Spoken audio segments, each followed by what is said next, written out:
ఈ జగ్గారెడ్డి గారు మీ అందరికి కూడా తెలుసు. నేను డీజీపీ గారికి కూడా బీఆర్ఎస్ పార్టీ బృందం ఒకటి పోయి డీజీపీ గారికి కూడా ఒక రిక్వెషన్ సబ్మిట్ చేసింది.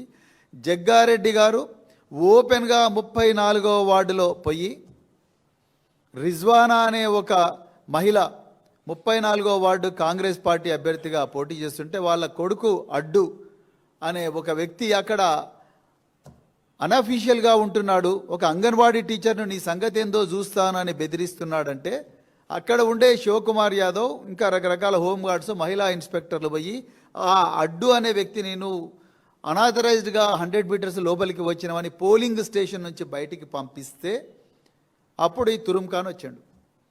ఈ జగ్గారెడ్డి వచ్చి ఆయన మామూలుగా రాలే, ఓ 5-6 మంది రౌడీ షీటర్లను పట్టుకొని వచ్చాడు.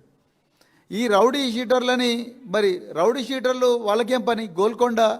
గోల్కొండలో ఉండాల్సిన రౌడీ షీటర్లు నార్సింగి పోలీస్ స్టేషన్లో రోజు రిపోర్ట్ చేయాల్సిన రౌడీ షీటర్లకు సంగారెడ్డిలో ఏం పని? అది కూడా TPCC working president ex MLA Jaggareddy గారు రౌడీ షీటర్లను తీసుకొని పోయాడు. ఇంకా మీరు చూడండి, రౌడీ షీటర్లను తీసుకొని 100 మీటర్స్ దాటి పోలీసులను దొబ్బుకుంటా డిఎస్పీని సత్తయ్య గౌడ్ను దొబ్బి వాళ్ళని దొబ్బి వీళ్ళని దొబ్బి మొత్తం కూడా పోయిండు. ఇక చివరికి పోలీసు వాళ్ళు ఒక దగ్గర ఆపిండ్రు. ఇక అక్కడి నుంచి ఆయన వీరంగం.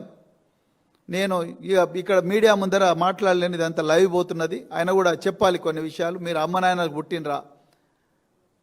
20,000 రూపాయలకు రెక్కాడితే డొక్కాడని కుటుంబాల నుంచి వచ్చి ఎన్నో దశాబ్దాలుగా నిస్వార్థంగా సేవ చేస్తున్న హోంగార్డులను బిడ్డా మీ సంగతి చూస్తా, మీరు అమ్మాయి వాళ్ళకు పుట్టిన వాళ్ళైతే మీరు చేయండి డ్యూటీ అని చెప్పడం.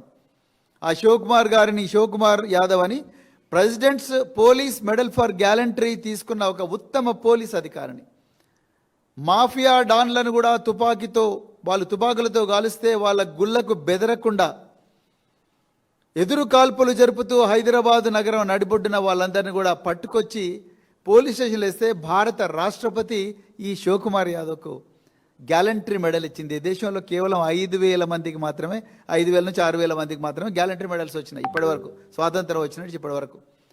అలాంటి అత్యుత్తమమైన అధికారుల్లో ఒకడైన శివకుమార్ యాదవ్ను బిడ్డా నీ సంగతి చూస్తా, బీఆర్ఎస్ ఉచ్చదాగినవి 10 సంవత్సరాల నుండి బిడ్డా నీ సంగతి ఏందో చూస్తా అని అంత ఘోరంగా దుర్భాషలాడుతుంటే కనీసం పోలీసు వాళ్ళు అరెస్ట్ కూడా చేయలేదు.